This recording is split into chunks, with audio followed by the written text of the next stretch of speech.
Welcome back to మనం TV. నేను మీ పవన్ బెస్వాడ. రెండు తెలుగు రాష్ట్రాల్లో భారీ పేలుళ్లకు కుట్ర పన్నిన సిరాజ్ ఫ్యామిలీ గురించి తెలిసి అందరూ షాక్ అవుతున్నారు. సిరాజ్ పోలీస్ కుటుంబం నుంచి వచ్చాడు. అతని తండ్రి రెహమాన్ విజయనగరంలో ఏఎస్ఐగా పనిచేస్తున్నాడు. సిరాజ్ సోదరుడు టాస్క్ ఫోర్స్ కానిస్టేబుల్గా ఉన్నాడు.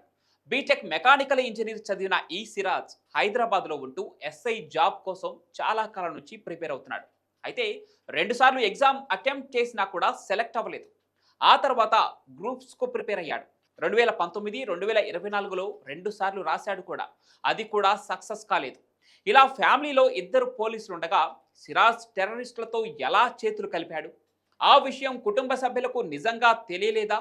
తెలిసినా డబ్బులకు ఆశపడ్డారా అనే అనుమానం రేకెత్తిస్తోంది. ఒకవేళ ఎస్ఐ జాబే వచ్చుంటే అనే ఆలోచన ఇప్పుడు వణుకు పుట్టిస్తోంది. టెర్రరిస్టుగా మారి సూసైడ్ బాంబర్గా ప్రజల ప్రాణాలు బలిగొనాలని దారుణమైన స్కెచ్ వేసిన సిరాజ్ ప్రభుత్వ జాబ్లో ఉండి ఉంటే ఇంకా ఎన్ని దారుణాలకు ప్లాన్ చేసేవాడో మరి.